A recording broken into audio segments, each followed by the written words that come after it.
Okay, time is exactly 10. So, very good morning, all.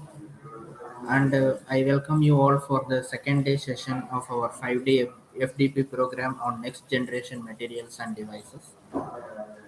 Today's speaker is Dr. Shubham Kyle, and I took opportunity to introduce him to the participants. Dr. Shubham Tayal is Assistant Professor in the Department of Electronics and Communication Engineering at SR University, Warangal, India. He is now he is also serving as Director for International Affairs in our university. He has more than 6 years of academic research experience of teaching at UG and PG level.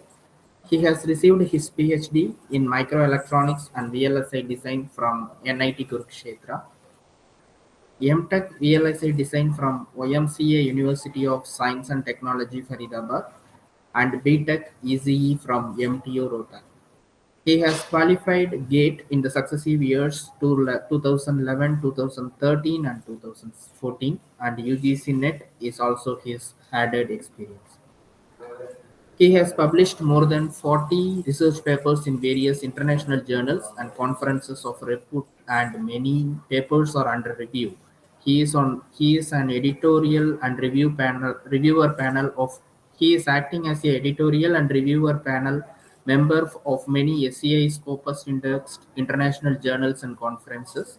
Currently, he is editor of 8 books in total from CRC Press and Springer Nature. He acted as keynote speaker and delivered professional talks on various forums. He is a member of various professional bodies like IEEE, IRED, etc. He is on the advisory panel of many international conferences. He is a recipient of Green Thinkers International Distinguished Young Researcher Award 2020. His research interests include simulation and modeling of multi-gate semiconductor devices, device circuit code design in digital analog domain, machine learning, and IoT. We are very happy to have you as a guest speaker, Dr. Tayal. Now the session is yours, Thank please. you, Dr. Leo, for such a nice introduction. Uh, Before starting, I just want to clarify: am I audible to everyone? Yes, your voice is audible, sir. And Please go ahead. is the screen are changing? Slides are changing? Yeah, it is quite. Yeah, it is quite changing. Okay, thank you. 5%. Then I think we can start. So, good morning to all the faculty members and other participants. Uh, the talk for today presentation is high-key dielectric in multi-gate devices. As we are living in an era where we want very small, tiny, and portable gadgets in our hands, and to make it reliable, or you can say uh, to make it happen, we have to switch to multi-gate devices as compared to our conventional most devices that all of us studies in our or all of us teach in our conventional BTech courses. So here in today talk, I want to just highlight some of the results, some of the research that we have done in this field. So before going into high-key dielectric, I want to introduce what is this multi-gate devices represents, and how the industry has switched from a single gate device to multi-gate devices.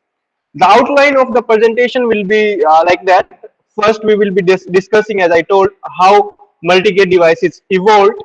Then, what is the use of high-K gate dielectric? What effect, what change it makes to the devices? How analog and RF performance of a single MOSFET device change? And at last, I will be discussing one application, that is 60 SRAM cell. As we know, memory is an important part in every electronic device. So how, if we are using these multi-gate devices in our simple 6 transistor SRAM cell, how the performance of this static RAM will change? That also I will try to give an overview with these multi-gate devices. So without delay, let's start with the introduction of multi-gate devices. As you can see, the first figure,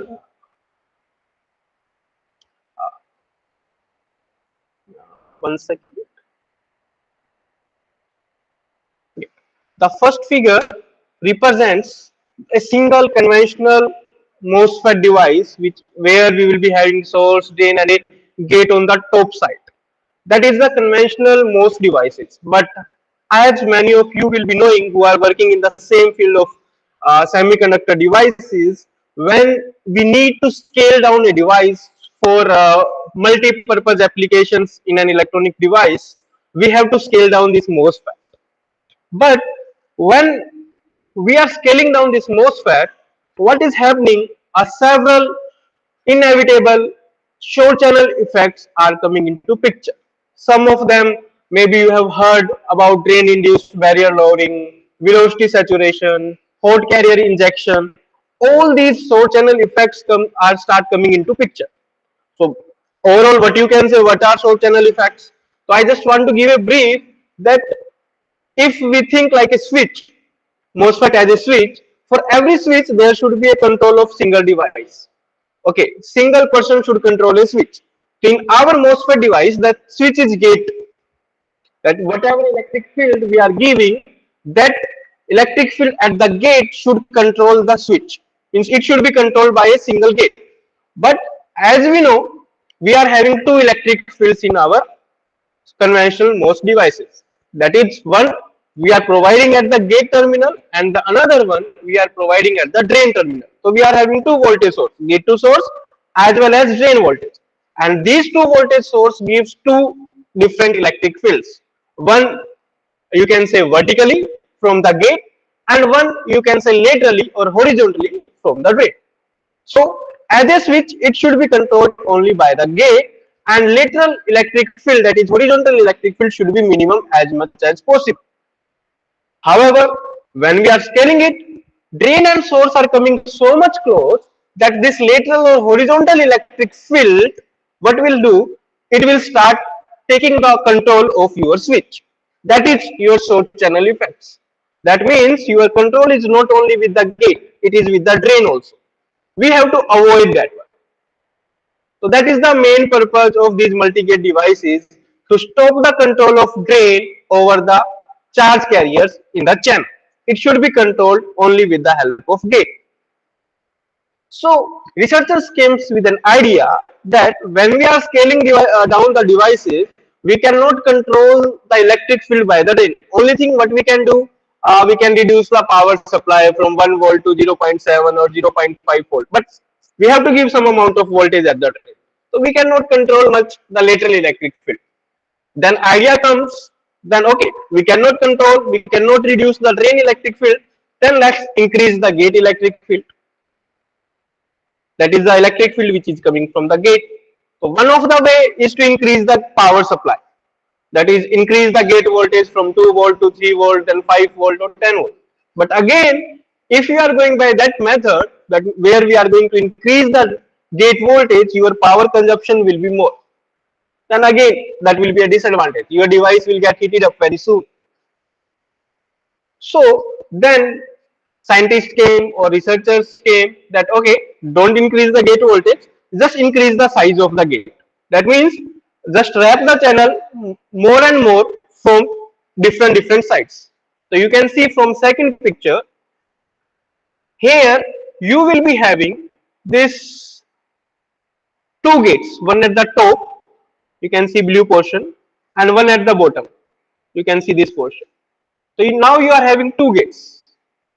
Correct. So now your channel, that is red portion, the carriers in this red portion will be controlled by top gate as well as bottom gate. So as compared to first figure, the second figure is having more control on the charge carriers from the gate.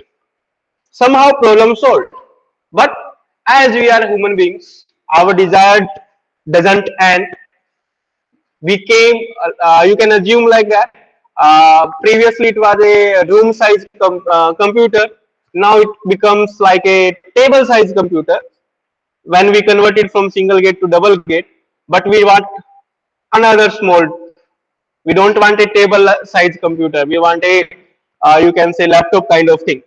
That's why then again industry move. Okay, don't make it two dimensional, make it three dimensional, and then this third picture comes into reality.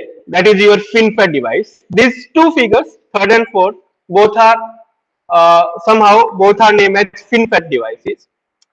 Many of you, I believe, have heard that what is FinFET. Here you can see, here channel was horizontally. Now we have a channel that is red portion. It is vertical as well as horizontal.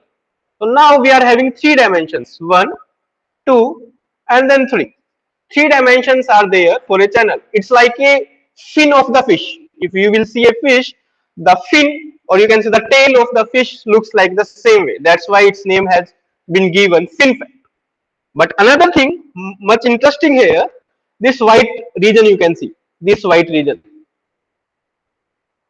You can see in the left side as well as right side, the thickness of this white portion is somewhat less than what is in the top side. Okay, so oxide is what? It is an insulator.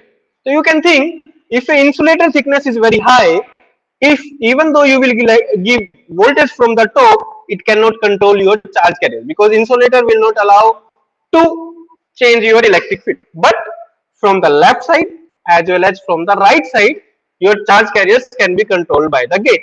That's why this is named as double gate. You are having one gate from the left, one gate from the right. That's why two gates, and it as it was in the shape of a fin. That's why this device is named as double gate FinFET device. Fine, but again, desire not gonna end. So, and one more thing, if even though we are fabricating this three-dimensional structure, then why don't we use this dimension also? Why from the top we should not control the gate? Let's control the gate from the top also. That's why if you will see this fourth figure, now oxide layer is almost same thickness in all these three dimensions, only in all these three ways. So this is named as tri-gate because now your gate is controlling the charge carrier from the top, from the left, from the right, all those three.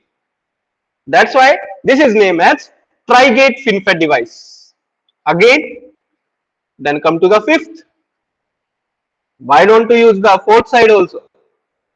That's why fourth side gate also came into picture. Now this is named as quadruple FinFET device or gate all around device also because your gate is all around the channel.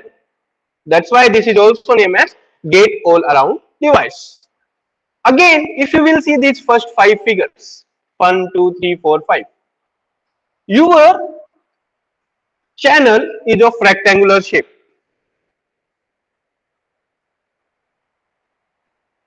Your channel is of rectangular shape. So what is happening? If you will see this corner, you are having electric field from the top, you are electric field from the side also. So at the corners, we are getting crowdness of the electric field, and we are getting a different electric field at this corner as compared to vertical and horizontal. So at the corners of the rectangular field, we are having different amount of electric field as compared to other regions, which is named as corner effect.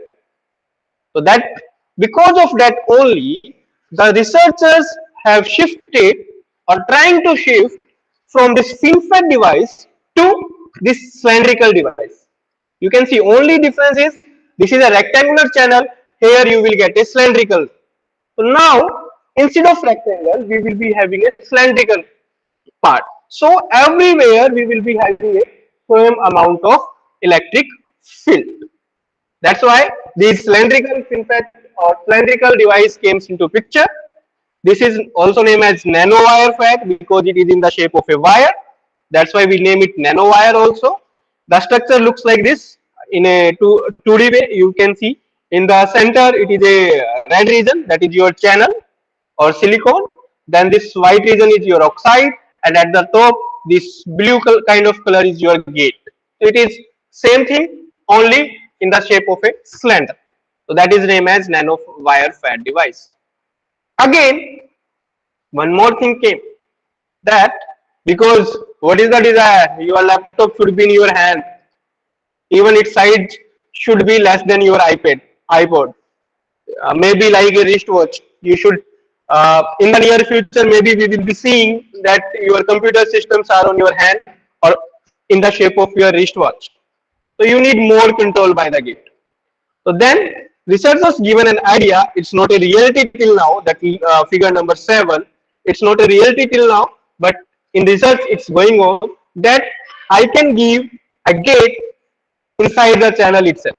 So if you will see these two figures, these cylindrical shapes, you can see I have a gate here also inside the red portion, and then I am having a brown portion, that is your gate oxide.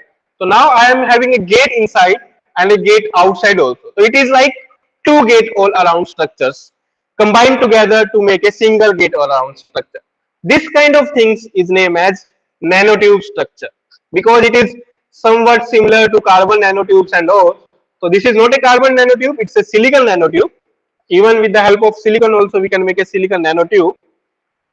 That's why this MOSFET or this FAT device is named as silicon nanotube FAT. Overall, I want to the overview of this slide is how the industry has been evolved from this conventional single gate device to this silicon nanotube device. How industry is rapidly changing from one MOS device to another MOS device, and maybe you will find a lot of different structures within these area of devices or FAT devices. There are lot of novel structures are coming to improve the various performances. So this is how, and this is what is the meaning of multi-gate, because we are having the gate electric field from multi-directionals. That's why we are naming it multi-gate devices. Hope it's clear to everyone that what is the meaning of multi-gate devices. Now, another aspect of today's slide is high K gate dielectric. Means because our topic of the talk is high K dielectric in multi-gate devices. So first, I have introduced you that what is multi-gate devices. Now let me come. What is high K gate dielectric? What is the need of high K gate dielectrics in these multi-gate devices? Why I need to use like in conventional most devices we are using SiO2, but nowadays that's the old thing. We are not using SiO2 directly on this substrate. So now again the question is same. We are scaling down all the dimensions, and as at the same time we are scaling down the voltages also to reduce the power dissipation. So now as we know that electric field, you can see I have mentioned the formula also. It's a simple basic formula that electric field is voltage divided by the dimension, whatever x, y, z or whatever. If I am talking about this vertical electric field, my thickness is TOX, and let us suppose I am giving a voltage VDD, any voltage it can be. So if I am scaling down or reducing this VDD, then I have to reduce this TOX also, that is the thickness of the dielectric layer also I need to reduce. Why? So that my electric field can be constant, so that I can maintain a constant electric field in the channel or from the gate. That was the reason that if you are scaling down a dimension power supply, you have to scale down the dielectric thickness also. But again, as we are in the nanoscale area or nanoscale era, how much you can scale down? Can anybody tell me maximum how much we can scale down the thickness of any material? How much we can go with any material? How much, by how much amount we can cut a material? It can be insulator, metal or whatever. Maximum up to the atom size. If you will cut a atom, then its property will completely change. You cannot go beyond the size of an atom. Even at least you need some layers, like 1 or 2 layers of the atom, not only a single atomic layer, then it will not work out. So that limitation came. We cannot scale SiO2 much and much. We have to stop somewhere. That is the reason scientists came or researchers came, okay, stop with SiO2, go with some other kind of dielectrics. But again, there is a concept that is named as effective oxide thickness. That is named as effective oxide thickness. What it says that even though you are replacing SiO2 with some another dielectric, which may be having any dielectric constant, your oxide capacitance, effective oxide capacitance should not change. Because if your oxide capacitance, that is the capacitance provided by this layer, will change, again your properties will change. That's why if you will see this formula, oxide capacitance is given by, this is oxide capacitance per unit area. It's, that's why area is not mentioned on the right hand side. It is permittivity divided by thickness. Area is not mentioned because we are talking about oxide capacitance per unit area. So if you are taking any other dielectric material whose dielectric constant is k times of something, then your thickness of the dielectric also should increase in the same proportion. Let us suppose, for an example, if you are taking SiO2 whose dielectric constant is 3.9, and let us suppose your thickness is 1 nanometer. So for 3.9 dielectric constant, if your thickness is 1 nanometer, if you want to take a dielectric constant whose value is 39, that is 10 times, then your thickness also should be 10 times. That is, it was 1 nanometer, now it should be 10 nanometer. It should increase in the same proportion. By how much amount you are increasing your dielectric constant as compared to SiO2, by the same amount you have to increase your thickness so that effective oxide capacitance will remain same or your properties will remain same. That is the reason. That is named as effective oxide thickness. That is how, that is why we need high K gate dielectrics. Another reason that I want to discuss is this direct gate oxide tunneling. What will happen if you will reduce the SiO2 layer or oxide layer varies by a huge amount, or you can say that thickness, this TOX, this thickness is very small. What will happen? You know, electric field is coming from the gate, so definitely charge carriers are also gonna flow. So what will happen? There will be some charge carriers which will move from source to gate. There will be some charge carriers which may flow from drain to gate and from even channel to gate also. So there may be a flow of carriers inside the gate. They will not be stopped by this insulator layer. Insulator layer is to stop the charge carriers to move from or to the gate. Now this thickness is very small that it cannot stop the charge carriers to go inside the gate. So your charge carriers will start jumping, or you can say tunnel, into the gate, which is like a kind of leakage. We don't want any charge carrier or any electrons or holes to move into the gate. What we want? It should move from source to drain. They should not move inside the gate. That is a kind of leakage that will malfunction your switching property of the transistor. But it will happen if your oxide thickness is very small. So that is the another reason we have to keep this oxide thickness very high. And how you can keep it? By the use of only high K gate dielectrics, so that your oxide capacitance will remain same. That is the reasons. These are the two primary reasons we have to, or the industry have to move to these high K gate dielectrics like Si3 and 4. You can go with HFO2, TiO2. These are the some of the frequently used dielectrics in the industry for gate oxide. Right now it is going on. Yeah, another concept. But what will happen to your surface? Let me on this side itself. If this was silicon, and every one of us know, I believe that it is very easy, or you can say uncostly task to put a layer of SiO2 on silicon. We can easily do the oxidation, and a layer of SiO2 can be formed easily on silicon. That was the concept before behind taking SiO2, that it was a silicon, and on that you can easily form a SiO2. But let us suppose now you are moving to high K dielectrics. You have taken TiO2 or HFO2. Then forming a layer of HFO2 on silicon, you can form it, but what will happen to the interface? This interface. One material is having a properties of silicon, another material is having a property of HF or titanium, something like that. So definitely there will be some traps, some irregularities on this surface. On the surface or on the intersection between that silicon and that gate oxide.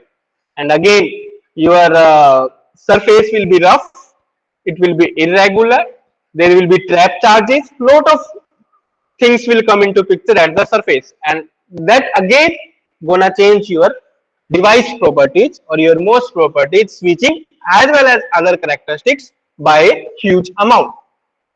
So that was the another problem when you are taking a SiO2 layer. Fine. So again we need some kind of solution to that, because unless you will not just a second.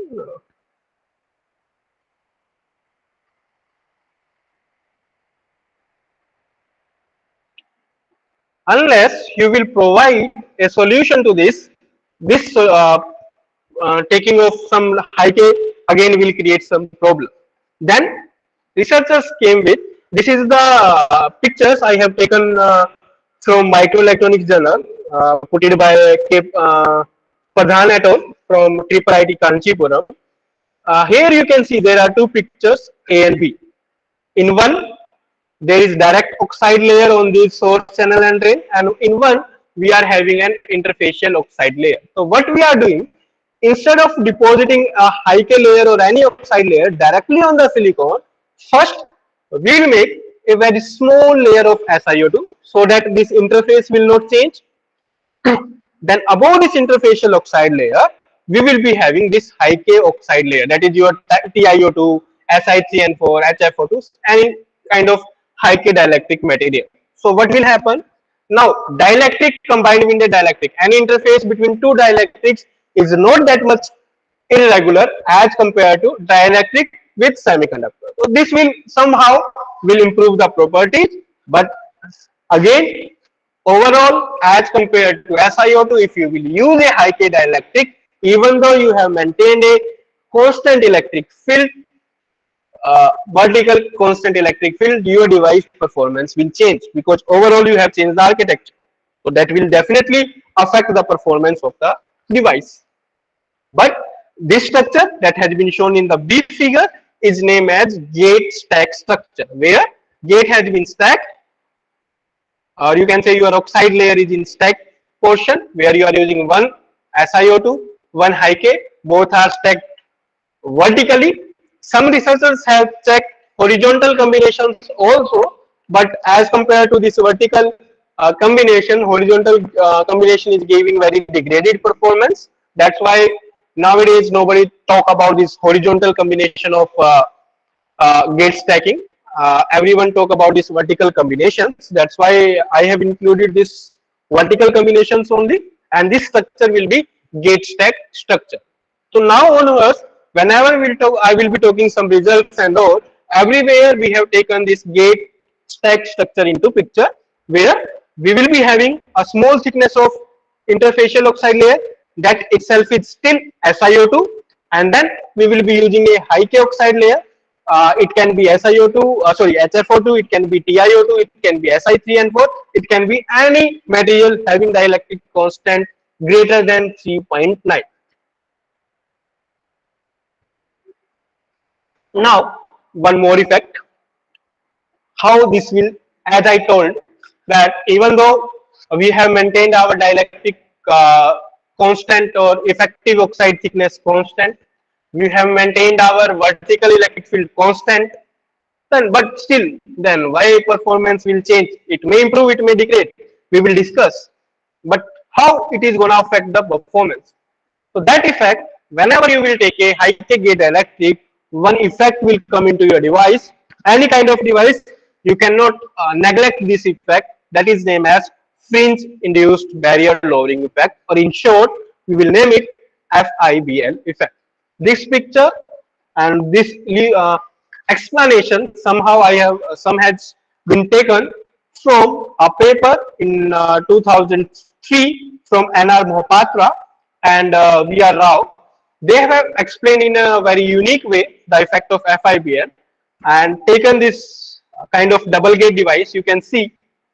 So if I will assume that there is a charge carrier at point P, this point P denotes a carrier, that is charge carrier, and if I will see what are the different electric field coming on this charge carrier. One electric field coming from the gate, mention the name 1. One electric field from drain to this channel through this oxide layer, that is we name as path 2, and one directly from the channel itself, that is path 3. Any charge carrier inside this channel will be facing 3 electric fields. One is from the top through path 1, one is from the drain through dielectric, gate dielectric, that is path 2, and one in the channel itself, that is path 3. Now, what we have done, if we have maintained the thickness, effective thickness constant, then we have maintained this electric field through path 1 as constant, because our thickness, effective thickness is same. So this path 1 will not affect much. What is there? This electric field through path 2. Why?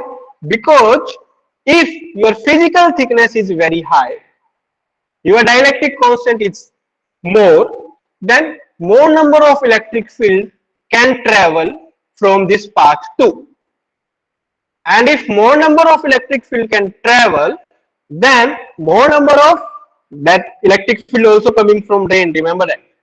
Okay, so again your barrier, that is your threshold voltage, will reduce. Your control is going somehow to drain again. It should be from gate only, because of this increase in these electric fields through this path 2, again some amount of control is going back to the drain. That is your, one of you can name it short channel effect, again increasing your short channel effects. Fine. So you can say that this electric field is reducing your threshold voltage. I will show you the proof that this electric field is going to change your threshold voltage, or that is your barrier, as these electric fields are from the gate side. That's why these are named as fringe induced. These are kind of fringing electric field. That's why the effect has been named as fringe induced barrier lowering. Please, those who are aware about DIBL effect, drain induced barrier lowering effect, please don't get misconfused. Both effects are different. One is because of fringing field, one of because of drain field. Okay, overall both results in the same phenomena, that is reduction in the threshold voltage, but still both are different. One is fringe induced barrier lowering, one is drain induced barrier lowering. So that is the concept when you will use a high K dielectric. As I told you, these fringe induced lowering will reduction in the threshold voltage. So you can see there is a this 2 represents the conduction band energy diagram. This is a simulated result taken from these 2 papers. One is from Chen et al. In 2005, and one we have done in our simulation setup and published in 2017 in one of the reputed journal, that is Superlattice and Microstructures at the time. You can see, if you are not using a high K dielectric, only an SiO2 layer, your conduction band energy is this dark line. But if you have used a high K dielectric material, you can see your dark line has been shifted downward. This bottom line without high K, this dark line with high K, you can see it has been shifted. So if any charge carrier, let us suppose electron is there, and from source to drain it want to move, he have to climb this much. He need that much voltage to jump from source to drain. But because of high K effect, what happened? Now he has to jump only very less amount of voltage to require a charge carrier or an electron to jump from source to drain. That is your threshold voltage. So your threshold voltage has been reduced significantly when you are using a high K dielectric. That is because of fringing fields, and effect is named as fringe induced barrier lowering. Okay, now what is going to change? Okay, threshold voltage has been changed. Then how the device performance will change? Remember that whenever your threshold voltage is reduced, the gain, that is intrinsic DC gain, whenever you want to use this MOSFET in any amplifier, the gain of the device will reduce. The cutoff frequency or bandwidth of the device will reduce. Why? Mathematically, you can give that intrinsic DC gain of the device by this formula. I don't want to go much in detail about this mathematical modeling, but at last you can see this gain and this VTS represents the threshold voltage. And by this, if you can uh, have an overview, you can get an intuition that if you will reduce this threshold voltage, the denominator part will increase, and in this increase in denominator part will reduce your gain of the device. So you can see what is happening because of this high K effects. Your gain is going to reduce. Even I will show you, your bandwidth also will reduce. We have simulated this concept for different dielectric constant 3.9, 7.5, 18, 25, and even we have taken up to 40 for different channel thickness. And we have found that you can see your gain is continuously decreasing with increase in dielectric constant. More higher value you will take, more amount of gain will reduce. That is the one of the effect if you are using a high K gate dielectric. So always see, it is mandatory. Whenever you are going for a small devices, you cannot skip that. Okay, why I need to use high K dielectric? It is resulting in reduction in gain. It is resulting in reduction in my bandwidth. Then why I will go? You cannot escape, because if you will escape, gate turning will come into picture. You will get another adverse effect that you cannot control. But some way or another way, these effects we can control. That this degradation in analog performance or in RF performance we can improve, but tunneling you cannot improve by any another way. So you cannot escape. You have to use the high K dielectric material whenever you are working on these small channel devices. We have to find out some another way to improve the performance further. These are some of the important to those who are working in the same field. Whenever those who want to work in these device field, if they are looking to analyze the analog RF performance, then please go into at least go into these parameters: transconductance, output conductance. These are important parameters from gain point of view. Then gate capacitance. This is an important parameter from frequency point of view. Cutoff frequency, maximum oscillation frequency. These are the important parameters whenever anybody want to discuss about analog and RF performance of any FAT device. So this is with respect to you can say a tri-gate FinFET device that I have talked. So we have done some simulations by calibrating our result with some experimental data, and we got some healthy results. As you can see, already I shown you, gain is reducing by increasing dielectric constant. But what is this FT? That is cutoff frequency, or you can say in simple language, it is your bandwidth. Okay, you can see it is almost constant. Degradation is there, but not by a huge amount as compared to gain. It's a slight degradation in FT as well as Fmax. That is your power unity power gain. Means you can say unity, the range of frequency up to which your power gain will be unity. The range of frequency for which the power gain of your device will be 1 or unity. So these are almost constant, but still there is a slight degradation. And this GM by ID, this is also one of the important parameter that tells us the transconductance efficiency.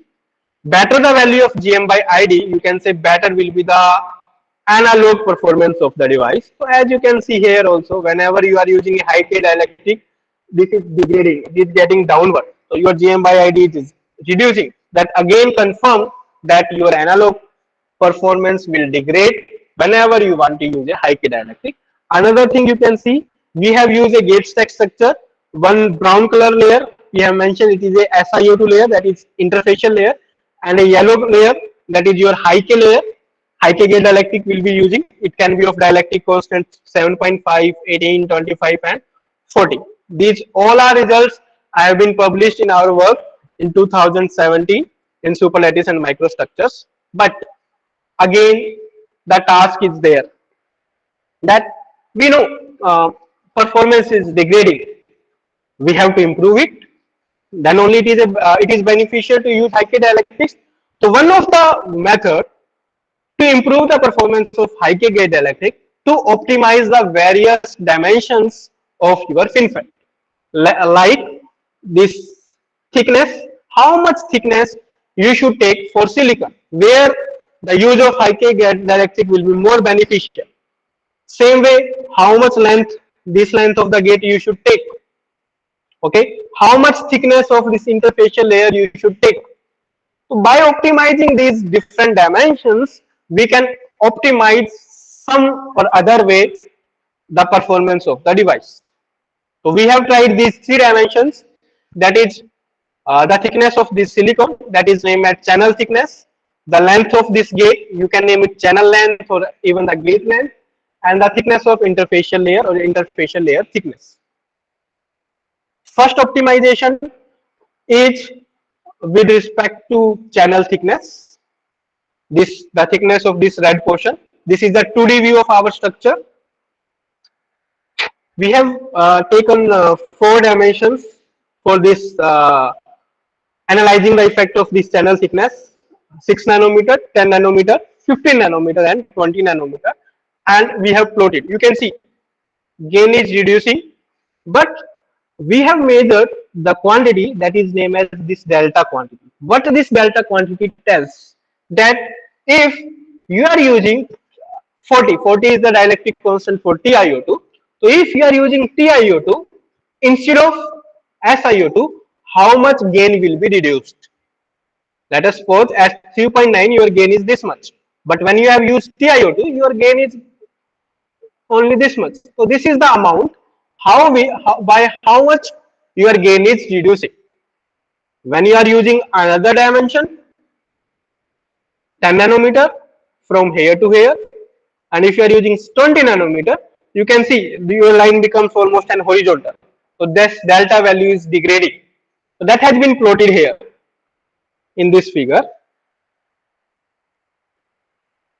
You can see for 6 nanometer of channel thickness, change in gain is around 6.33. To be precise, it was 6.33 dB. And when you have taken a 20 nanometer of length, it is only 0.86 dB, even less than 1.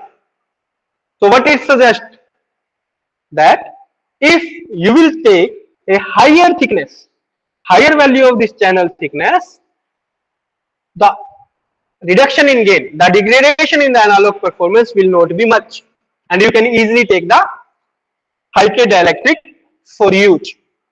On the other hand, we have found that this is for FT, it is somehow increasing, but not by a huge amount.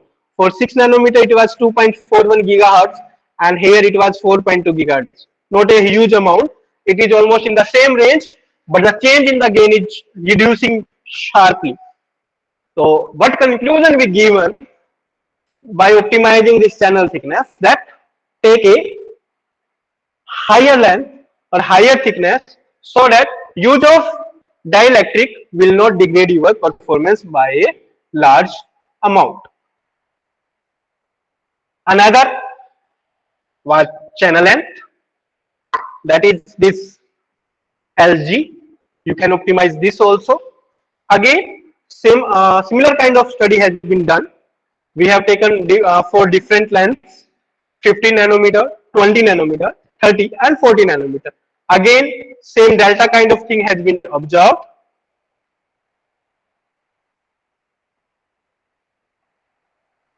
Okay, then it was again found that at lower length, that is at 15 nanometer, your change in gain was around 7.14 dB.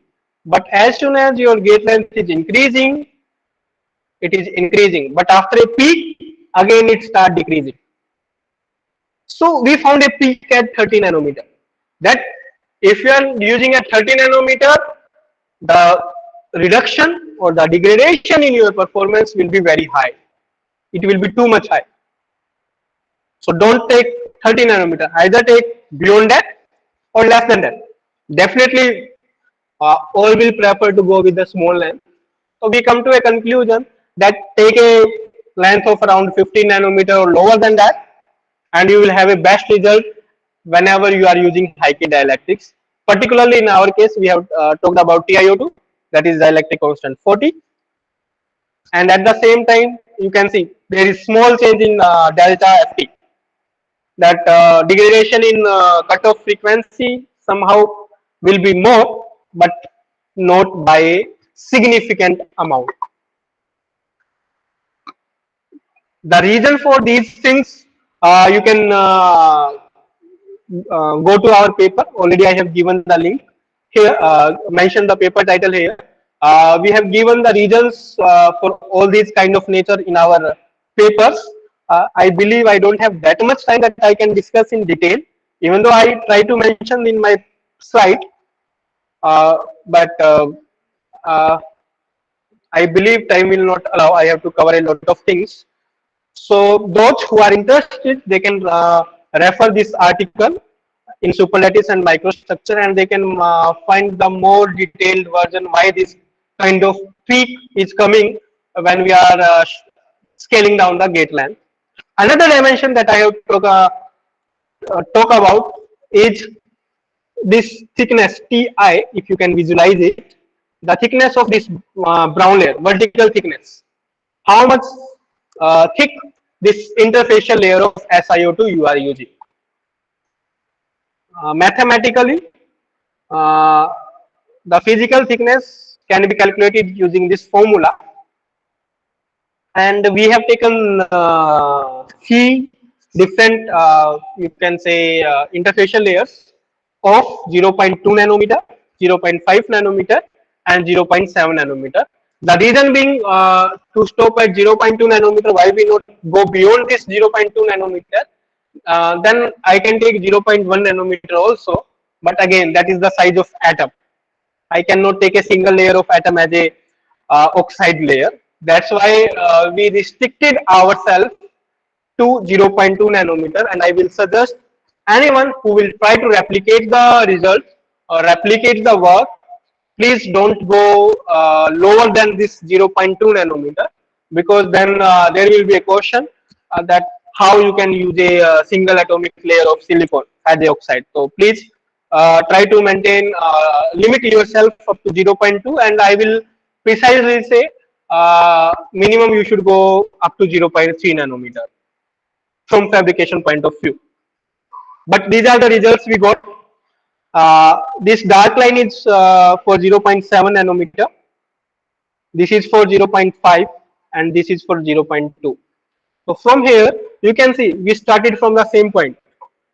But higher the value of your interfacial layer thickness, less amount of degradation was observed. So try to take a thicker value, but again, thicker value, tunneling current, gate tunneling current will come into picture, because your physical thickness will reduce. You can see for 0.2 it is 8.4, but 0.7 nanometer your physical thickness is only 3.2 nanometer. So you have to maintain the trade-off between your analog performance as well as your leakage current. So you have to maintain this trade-off depending upon your application where you want to. If you are much interested in digital applications like memories, your counters, timers, then you should be more worried about your tunneling currents, I will say. So you should take a lower thickness of interfacial layer, because you are not much concerned about your analog performance. But whenever you want to use these MOSFET devices into applications like you can say communication kind of things, where you want amplified signals, in antenna where you need amplifiers, okay, in space cryogenic applications where gain is and frequency is also an important parameter, then you need to somehow go for these higher interfacial layer thickness, because then that channeling current is not of primary requirement for you, because it depends upon application to application. So I will suggest that for different applications we have to go for different structures. Here I can show you that the reason we can observe with the help of conduction band energy also, that this dark dotted line is for 3.9. Higher the value of smaller the value of interfacial layer thickness, more degradation or more lowering of conduction band energy is there. So what will happen? More amount of threshold voltage will reduce. More amount of analog and RF degradation will happen. So whenever you are using an interfacial layer, be careful for which kind of application you want to use the interfacial layer. If it is for digital applications like memory, counter, flip flops, take a lower thickness.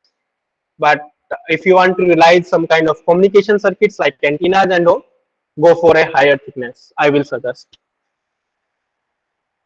This is with the conventional devices. Another structure that is more popular nowadays is junctionless transistors, or you can say junctionless devices. What is the meaning of this junctionless? Then the question comes, as soon as we heard as a layman, whenever we heard a term junctionless, what is the meaning of junctionless?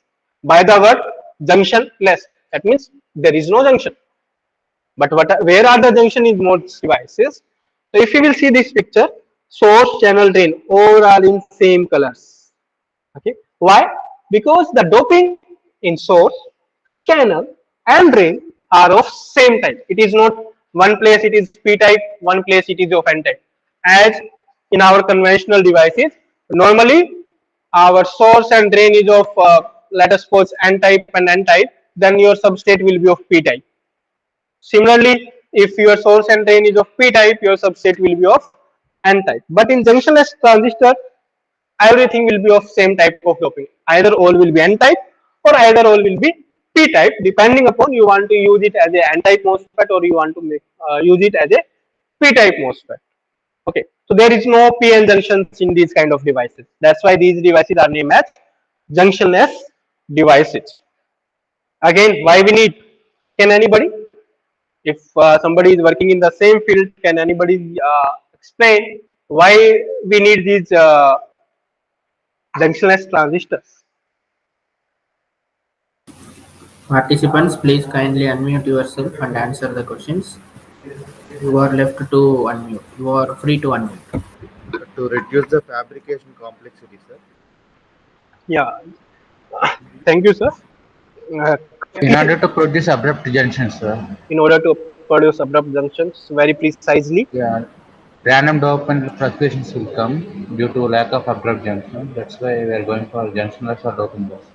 Yeah, very correctly said. So I can assume lot of people's or participants are here which are much in this field. Yes. As precisely said by one of the fellow participant, that to remove the complexity of making an abrupt junction, because when we are working at very nano dimension or very nano scales, making a junction which is having p type doping at one side and n type of doping at the another side, it is very difficult, because there cannot be you cannot avoid lateral profile of the diffusion. Whenever you will do a diffusion of any kind of impurity of or any kind of material doping concentration, they will you will be doping vertically, but definitely because of doping gradient they will dope laterally also. So you cannot make very sharp junction. No way. Then to avoid this kind of things only, these junctionless devices came into picture, and normally a Professor J.P. Collins is named as the father of these junctionless devices, who done a lot of research on these junctionless devices. So there will not be any junction between source and substrate as well as drain and substrate. And another thing is, as one of the fellow participants told about random dopant concentration. That is another parameter, random dopant fluctuation, RDF it is named as. So those who are working or just start to working in this field, they can, you can say, highlight, or they can go in much in deep in that aspect also, the effect of random dopant fluctuations in junctionless transistor. That is also a very good field to investigate, to analyze. So what we have done, that okay, let us see these high-K dielectric are degrading the performance in conventional devices. Is it same for junctionless devices or not? And if it is same, which device is better? It is better to use a conventional device, or it is better to use a junctionless devices when you are using a high-K gate dielectric. So there should be a comparison that which kind of device we should prefer if we want to use a high-K gate dielectric, that is unavoidable actually. So again, this is the 2D view. We have done with again tri-gate FinFET devices, almost with the similar kind of dimensions as we have done with the conventional. Here JL represents junctionless device, and wherever I have mentioned CL, that is conventional device. This study also we have published in Superlattice and Microstructures. So those who want to go in much deep, they can refer our article. This is also in 2017. This is on junctionless devices, and previous was on conventional devices. So again, here directly we have taken SiO2 and compared it with TiO2. Gate dielectric constant 40 means TiO2. So here you can observe, this is your Fmax, same way cutoff frequency and gain. This dotted line is much lower than dark line. So this thing again represents that if you are going to use a high-K gate dielectric, definitely your analog RF performance gonna degrade. You cannot avoid that. Only thing, you can reduce it. And one of the way I told you that optimize the various dimensions.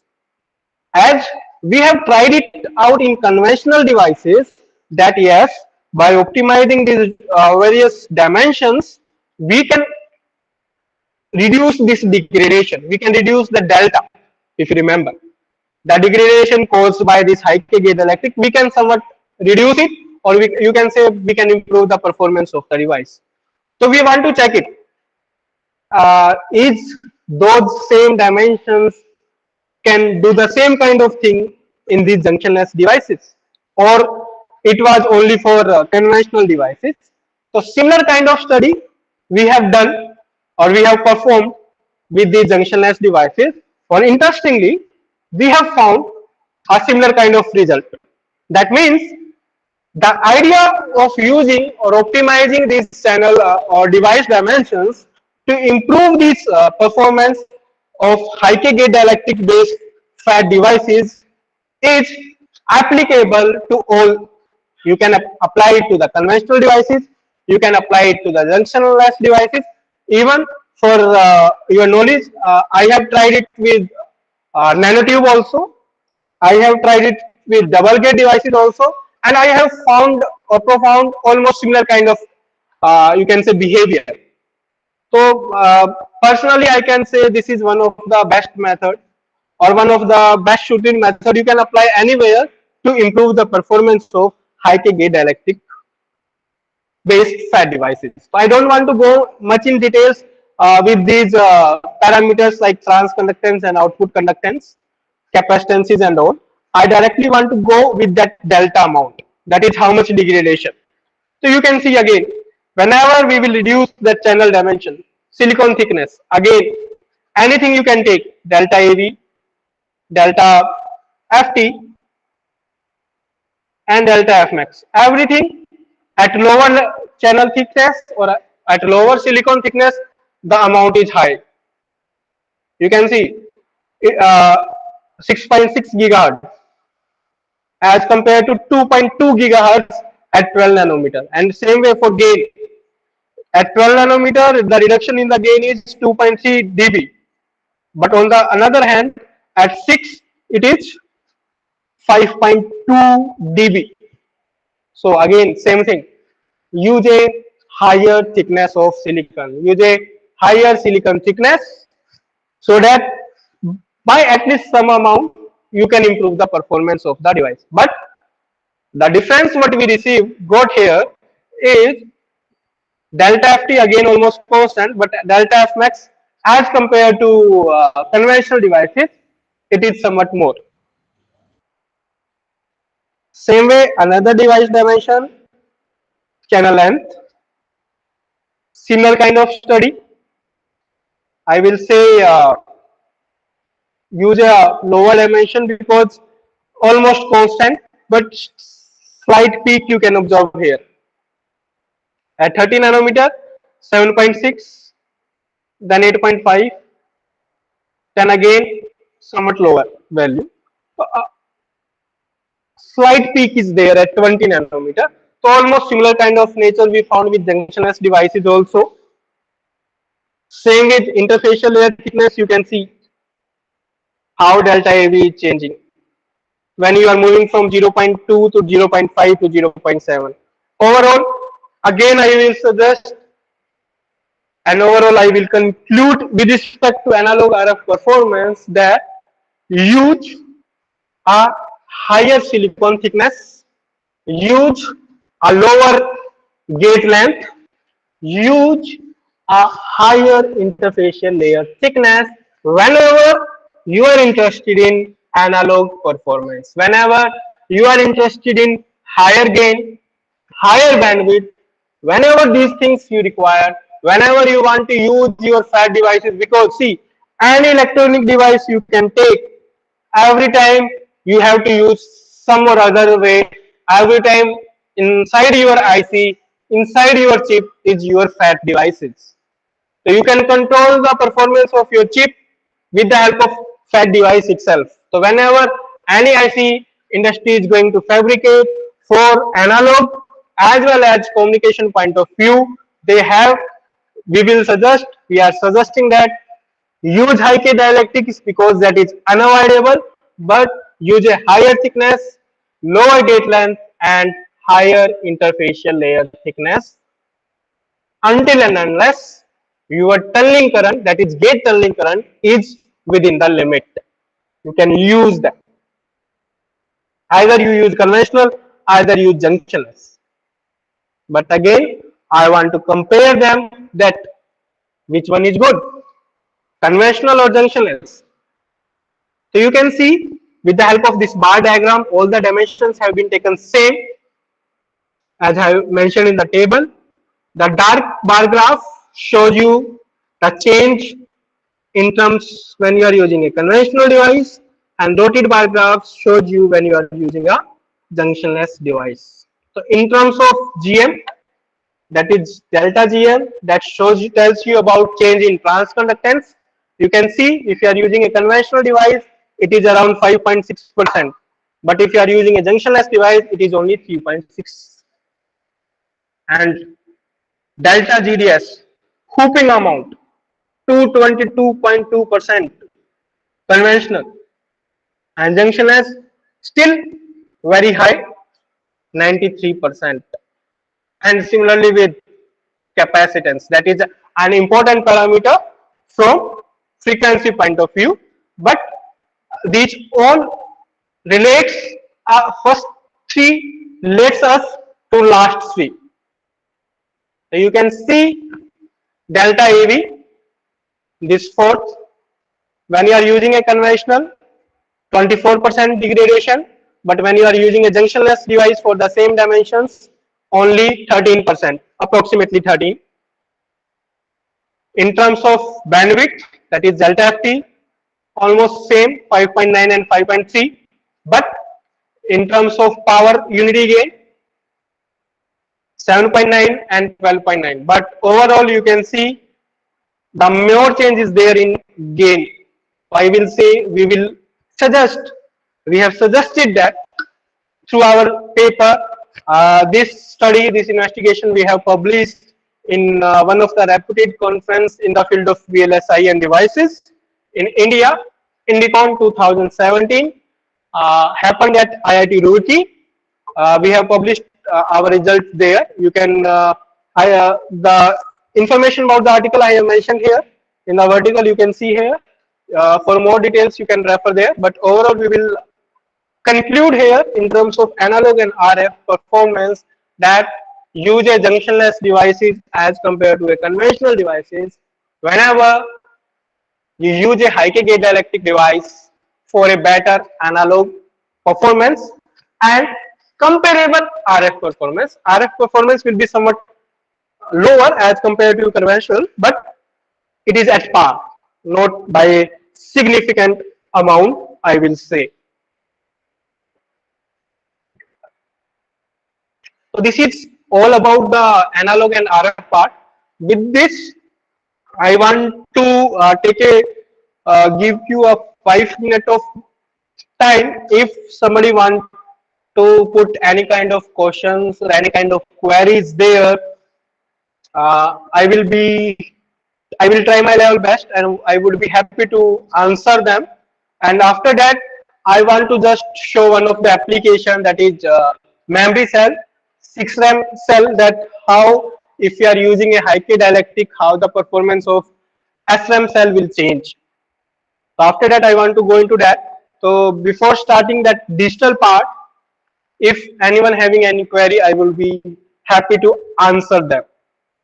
Please, if anyone.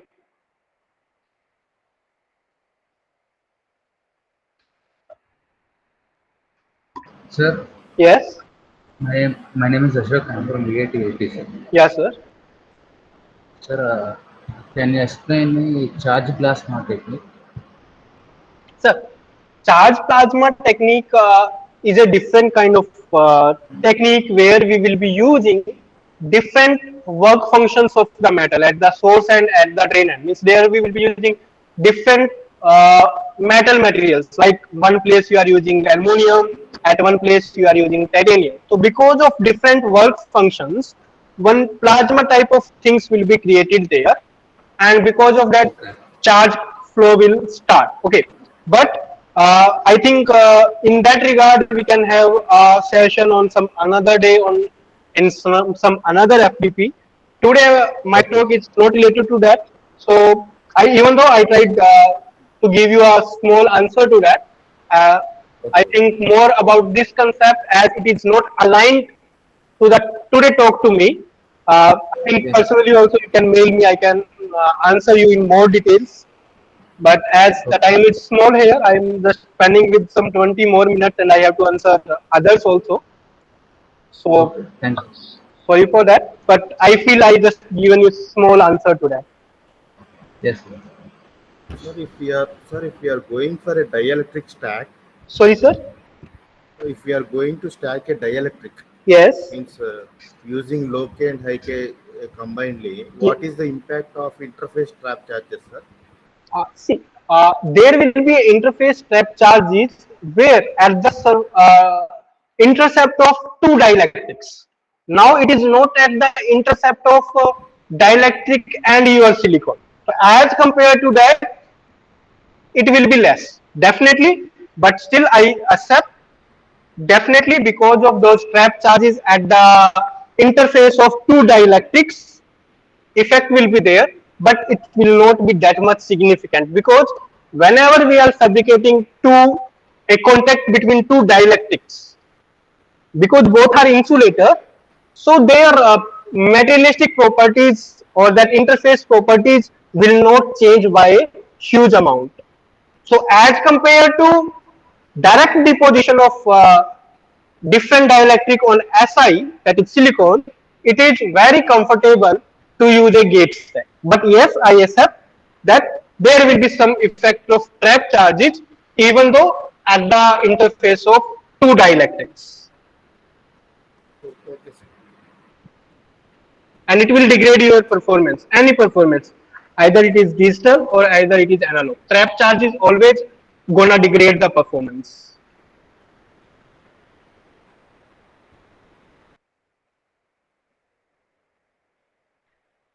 Yes, sir. Good morning. I am from VTAP, Manikanta Kurvella, sir. Yes, sir. Sir, actually, instead of multi-gate, We are going to multi-material gates now, sir. M1, M2 like that. Yeah, that is any other question or that is only the question? Or is your question is Ah, complete? what is the reason behind that, sir? Yes. Okay. Actually, I am not getting that. Yeah, let me answer that. See, there are two multi-gate you cannot accept. Even though if you are using multi materials, that means where you will be using two or different kind of metal, metal one, metal two, metal three. You have to use that also in multi-gate device. It's not like that in a single gate devices you are using multi kind of metals. You can use dual metal or tri-metal kind of things, but that also is one of the way to improve the performance of these multi-gate devices. That concept again you can utilize in these multi-gate devices, but even though you can find one of the thesis for the first time in India, I am not getting the name right now. I think Ashwani Kumar Rana from NIT Hamidpur, he have done a lot of work on these dual metal and tri-metal.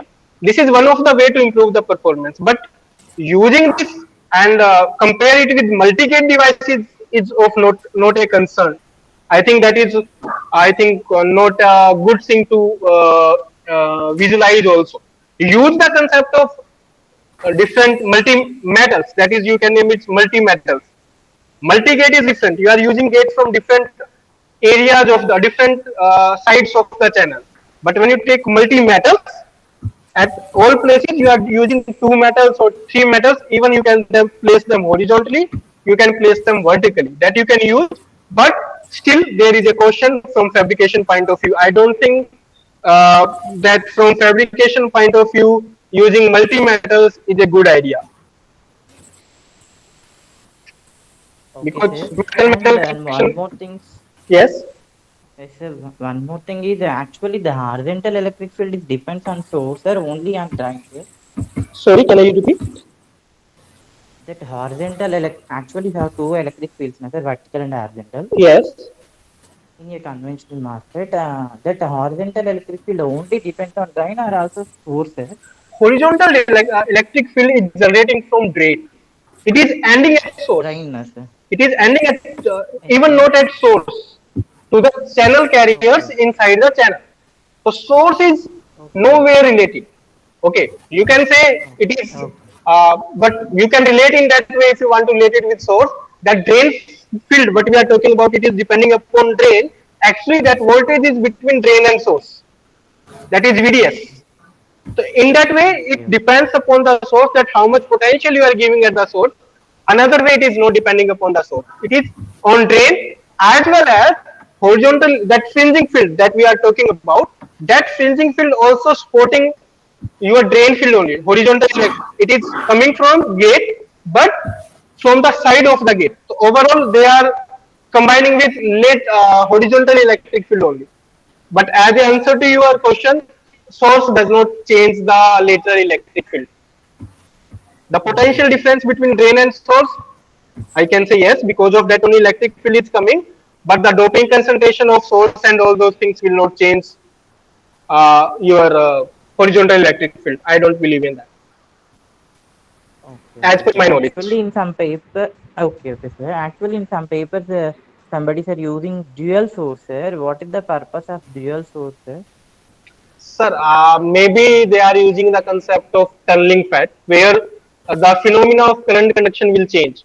See, there are two things. One concept is of tunnel fat, and one concept is these are conventional and junctionless fat. So, in maybe what you are talking, it is maybe, I believe it's maybe of related to the tunnel fat, where the conduction mechanism is not carrier transportation, that is tunneling. But here, the main drain current mechanism is carrier transportation, where because of electric field, your carriers will transport. But in tunnel fats, you have to put your electric field in such a way that barrier will reduce and your carriers will jump, they will tunnel, they will not flow.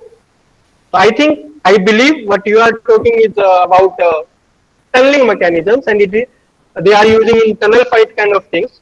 And if it is they are using in conventional, then I have to go through that. I still have not gone through that kind of paper. So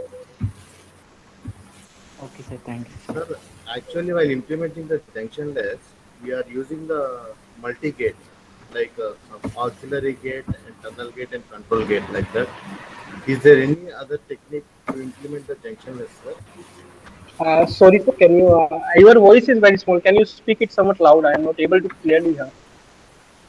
Sir, while implementing the junctionless, I have read in Wasim Akram paper, it is having some three gates. It is having three gates, like auxiliary gate, control gate, and tunnel gate, like that structure, multi-gate structure. Yes.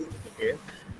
Is there any other technique without using multi-gate we can implement junctionless, sir? So, see, junctionless concept is with respect to the doping of your source, drain, and substrate. It is no way related that what kind of gate structure you are using. Okay, you can use in TFET, any kind of place you can use the junctionless transistor. Junctionless means only the doping in source, substrate, and drain will be of same type. Okay, it is no way related that what kind of gate structure you are using. Any kind of gate terminology you can use with respect to junctionless. Junctionless is only related with the doping concentration of source, drain, and channel. It is no way related with the. So please don't confuse with that. That junctionless is somewhere related to what kind of gate structure you are using. There is no relation. Even with single gate device also you can use the concept of junctionless devices. It's not only with multi gate, double gate, tri gate. Any kind of structure you can use. Any kind of gate combination you can use. Junctionless will work. Only thing that you have to take care what work function at the metal you are giving. Whenever you are using a junctionless device, one of the important parameter is what is the which metal you are using. That means when simulation point of view, what kind of work function you are using for metal, because that will you can turn off your junctionless FAT devices only with the help of work function, because it is always on state. Our conventional MOSFET, normally it is off state. We have to give the gate voltage to make it on. But in junctionless, it is reverse. Normally it is on. We have to provide a work function to make it off. So that you just keep in mind. Apart from that, any place you can use the junctionless structure as per my knowledge. Sir, what is the major difference between what is difference between junctionless and dopingless, sir? Junctionless, dopingless, you can assume like a kind of junctionless devices. Only whenever you are taking doping concentration below 10 raised to power 16 or 15, okay, then you name it dopingless, but it is also a kind of junctionless, in which you don't have enough amount of you can say charge carriers to flow. That with the help of only you can say with the help of gate voltage only you have to make more number of charge carriers to flow. But in junctionless, already you are having the charge carriers which can produce the current. In dopingless, still it is a kind of junctionless device because there is no p-type and n-type. But you can think like that enhancement and depletion. In simple term, enhancement and depletion. Depletion means already channel is there. Enhancement means you have to create them. So these two are also like that. Depletion like junctionless, already channel is there. Doping is like enhancement type. You have to give some kind of voltage so that there will be enough amount of carriers to make the current flow. Means both are working in accumulation mode only, no, sir? Junctionless and dopingless both are. You can think like that. Junctionless means we are using that band bending as our condition to switch off the device. Yeah, band bending, definitely. Yeah, that's it only, no, sir? Yeah, both are same. Junctionless, dopingless. Don't assume that they are different. Dopingless is just a subdomain of junctionless. You have reduced sir, the doping.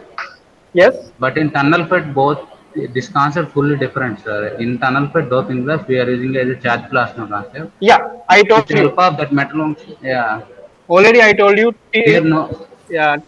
TFET is a different mechanism because their current mechanism is different from this device. Their current mechanism is tunneling, here transportation. Yeah. Actually, I have what doubt now, sir. That charge plasma will be forming, but I have whether it is forming with the help of that Fermi level or otherwise that is like a gas kind of thing. I have doubts, the charge plasma material. No, no. Charged plasma is because of Fermi levels, because of different metal functions of your gate. Yes, sir. Source side something like a platinum I am using. Yeah, yeah, yeah. Drain side some aluminum I am using. Yeah, By yeah, that yeah, N yeah. type will come, here P type will come. Yeah. But I have doubt how that charge is coming. Like it is in a kind of gas material or something. I can't assume that one, sir. I think, sir, more brief, detailed discussion we can do some Okay. other day. Later, Yeah, I'll mail definitely. you, sir. Yeah, yeah, definitely. I will be happy to answer that because I'm Yeah. pending with 10 minutes only, and I want to just Yeah, give an thank you, idea. thank you. So, that's why I'm not disturbing you, sir. Thank you. Yeah, but anyway, I will be happy to answer that, and definitely I will come back to you. Please don't forget to mail me. Sir, I'll mail you, sir. Yeah, Thank yeah. you. Any other?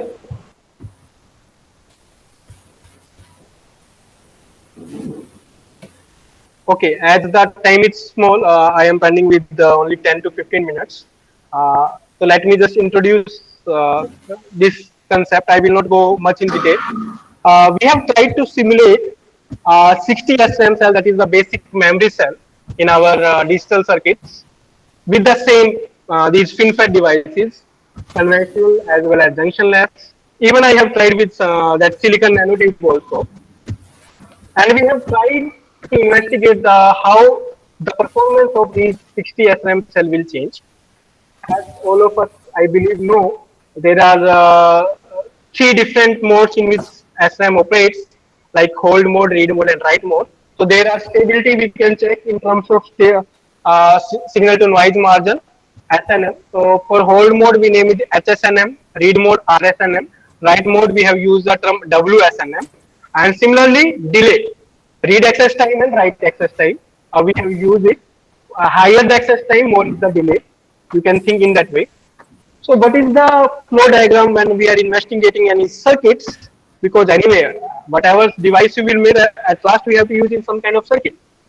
So what we have done, we have made our conventional FinFET devices or junctionless or even junctionless silicon nanotube. We have used those devices in this 60 SRAM cell. That means your NMOS has been replaced by conventional FinFET NMOS. PMOS are replaced by FinFET PMOS in that way. We have put it the high K gate electric on those devices, checked the performance. Then again, that method also, that if we are optimizing the different device dimensions, then what is happening? That also will be handling. One more thing in between I got to remember, one person is asking me about TFET devices. So I think on Thursday morning session, we are having a session on TFET devices by Dr. Abhishek Acharya from NIT Surat. So I think more clarity he can also give you on that topic. So this is these are the various dimensions we have used, and this article we have published in one of the journal from American Scientific Publishers, Journal of Nanoelectronics and Optoelectronics in 2018. So someone who want to check in detail, they can go to this paper of ours. And these are the butterfly curves we have got. These dotted lines tell us you our stability. You can see dotted lines for TiO2 and dark line for SiO2. So we are getting a bigger rectangle in case of TiO2. That tells us that yes, we are getting a higher stability. I told you digital performance will improve. So we are getting a higher stability whenever you are using a high K dielectric in conventional FinFET devices. In terms of all, then we have tried to similar kind of study we have done. We have tried to optimize the channel thickness to make it more improvement. And this picture tells us you that at lower dimension, analog performance is coming better at higher dimension, but digital performance is getting better at lower dimension. So that I told you trade-off between digital and analog. So if you are going for digital applications, always try to take smaller dimension. You will get higher improvement.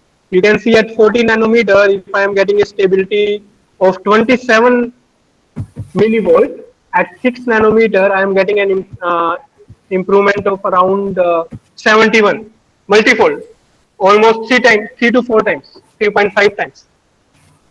Whenever I'm just going to reduce from 14 to 6, my stability is getting increased by 3 times, you can say.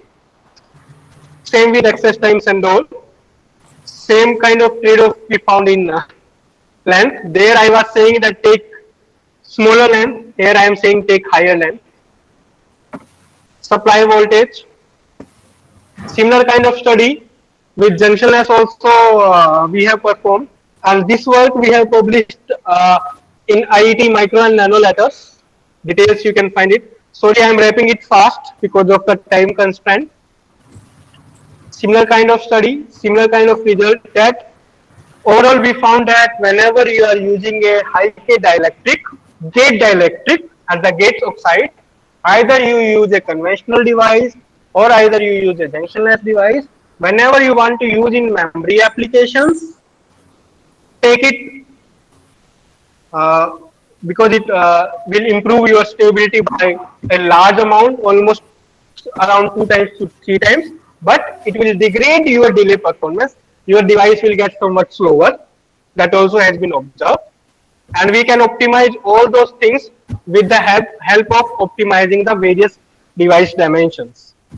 And at last, I don't want to skip this one. That's why I put it.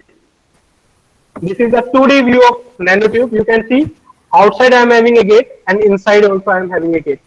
Or in 2 dimensional, you can see one double gate at the top, one double gate at the bottom. 2 double gate connected back to back. And interestingly, we found that by using this structure, nanotube structure, and even if we are using a high K gate dielectric in nanotube also, we are improving our performance, that is your stability performance is improving. That gives us a confidence that we can use high K dielectric in any kind of structures, but if that structure we are using in memory applications, we are done. We are going to get better noise margins, better delay performance whenever you are using a high K dielectric, and even we can improve it further by optimizing the various device dimensions. This work also we have published in Superlatives and Microstructures. For more details, you can refer there. We have optimized the interface layer also. You can see whenever you are using a higher thickness, your static margins is improving, but your delay performance is degrading by a small amount, not by huge amount, by small amount. So that we have to take care. So overall, I will conclude with that. Use high K, we always suggest, because it is unavoidable. But depending upon the applications, we have to check. There is always a trade-off. We are using that device for digital performance or analog performance. Depending upon that, it is going to be wise which kind of structure you are going to use. This part, because of time, I don't want to explain it further. But yes, this is another work, optimization of silicon nanotube, and we have published in 2018 in IET Micro and Nano Letters. And again, we have performed that SRAM study. So you can study in that also. With that, I conclude. I think I am on time, Dr. Leo. Still 2 minutes are there. And I feel sorry to the participants. I cannot put in detail about this memory applications because of the time constraint. Maybe in near future, we will be having another such kind of FDP. And I will be explaining more about circuit applications as compared to device applications. I will be happy to do that. If still any question pending, I will be happy to answer them. Participants? Sir, Yes. sir, how did you do this device level simulation and incorporated into circuit level simulation? See, there are 2 ways to do these things. One of the way, there are various TCAD tools. Some are CentOS based. Many of you will be using the CentOS tool from Synopsys.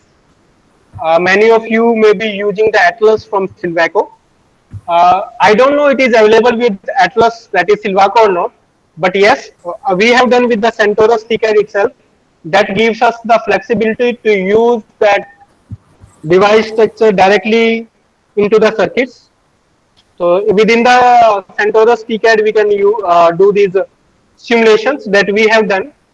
Another way is that you can found many of the group in IIT Roorkee is doing, and even in abroad, uh, in Germany and all, they are using Verilog A. So what they are doing, they are doing the device simulation in these TCAD tools, either Silvaco or Sabiki or either this CentOS. They are extracting the data like IDVG curve, capacitance curve and all, and then they are writing a Verilog A code. I am not much aware how they are writing the Verilog A code, but you may find a sample in Google.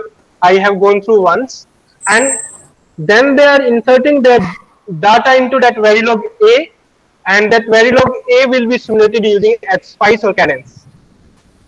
Mostly in Oh, India, okay. IIT Roorkee is doing that way. So if anybody is interested, please try to connect with IIT Roorkee. Even in the evening, afternoon session at 2 o'clock, we are having Dr. Shikhar Gupta from IIT Roorkee. He's a research associate there. So I think he can answer this topic more better. They are doing in this way also. But Oh, as we have done in CentOS TCAD itself, so if somebody interested to do with CentOS TCAD itself, we will be happy to collaborate with them. yes, sir. We have access to CentOS TCAD. So I will personally mail you and will clear my doubts. Yeah, definitely, we will be happy with that. Okay, sir. Okay, Doctor or Sandeep Sharma, sir, you have raised your hand. Uh, If you are having any queries, you are welcome to ask. Sir, Please. I was just saying that as Shubham sir has said that uh, we can simulate directly these structures in a circuit using CentOS. So I'm working on Atlas. So in Atlas there is a tool mixed mode simulator where we can directly put the device in a circuit in order to check its performance. So if anybody needs any help regarding this, so I can contribute on that. Thank you, Dr. Okay, Sandeep. Dr. Shubham and others. So if Dr. Shubham and others can concentrate on this. So sir has given one vital invitation to work collaborate along with so, him. I will also want to say participants, if anybody is working on Silvaco, please, I think, I believe Dr. Sandeep already have put it his mail in the, I cannot see in the chat box. They can mail to Dr. Sandeep, and they can, I also will have a chat with Dr. Sandeep, and definitely in the near future, we'll be seeing some collaborative work with you, Dr. Sandeep. So any queries or anything to discuss as time is running up.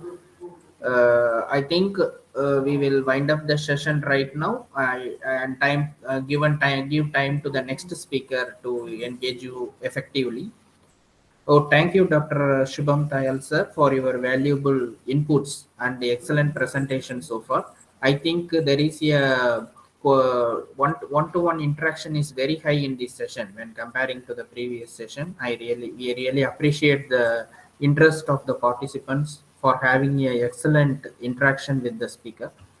So in this aspect, we feel proud to have you, Dr. Shubham Tayal, in this presentation. Very thank you, sir, for your kind consent and engaging this session in a very Thank, effective manner. thank you, Thank you Dr. very Leo, much. sir. And I also want to thank SRU University and Department of EC for giving me this opportunity to share my note. I can't say that I am having very deep knowledge. I will just say that some amount of knowledge what I am having to share with these excellent participants. And I believe in near future, many of us will be collaborating in this domain and will result in very efficient and highly impactful journals, publications. Uh, through this platform, I want to invite all of you from different parts of the country that we are open to collaborate. I am also an other faculty in our SR University in this domain. We are open to collaborate in any way we can collaborate. Please feel free to mail us, and we will be happy to collaborate with you all. At last, I want to thank all the participants for bearing me from last almost 1.5 hours. Hope I have not bored you, and the interaction was helpful to all of you. Thank you. Thanks you all. Okay, so the feedback link is shared with you for your kind thing. So everyone, please fill the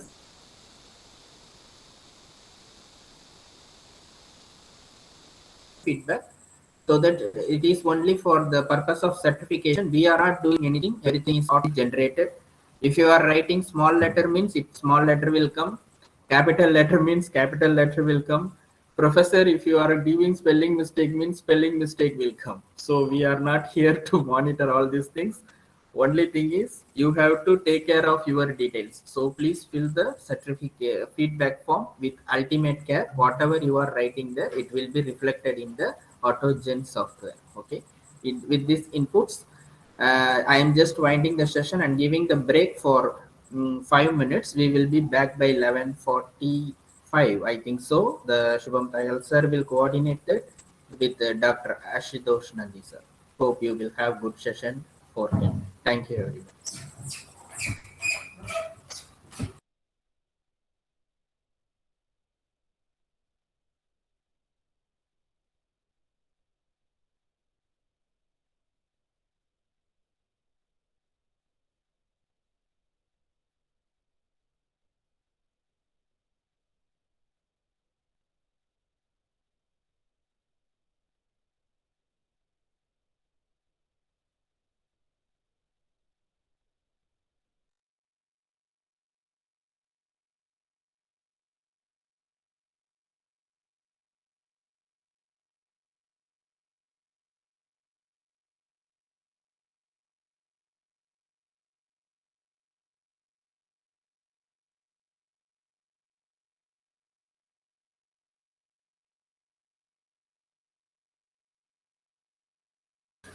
And one important instruction to the dear and respected participants is the attendance projection link is shared in your WhatsApp group. So please look into that. If there is any spelling mistake or anything against your name, designation, or in your institute name means please inform us immediately. So we will. It is a one-time process only. Whatever there, we will take directly for the printing case. So you are directly informed. Please inform us immediately for corrective measures. Attendance, the feedback form is changed instantly. It will be not throughout the day. It is changing instantly, you know. So please inform us if there is any spelling mistake, and we are not responsible for the mistakes if any in the certificate. Okay, I think you understand. So please give us kind cooperation. Thank you.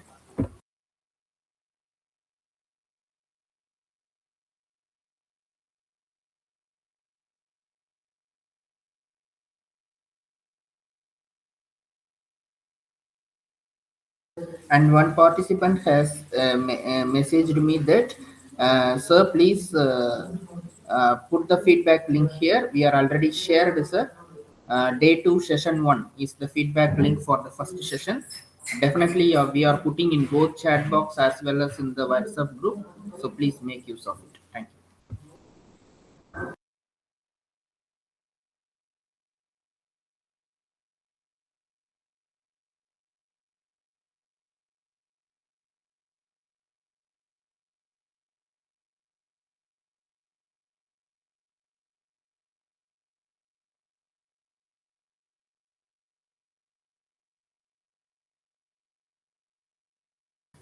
And we are getting many messages. Please mark attendance, sir. It is not possible. Your Google Forms, we are receiving responses based on that only.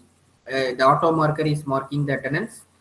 So please try to submit the feedback form. As of now, we have received 21 responses. I think in attendance sheet also it is matching. I think so. We are also verifying attendance sheet is also exact as the response what we have received. So we are verifying that numbers, both your form as well as our auto marker. Everything we are matching. So we are on right move. So please try to give the feedback forms. Without feedback, attendance will not be marked. Okay, so I think understandable. Thank you.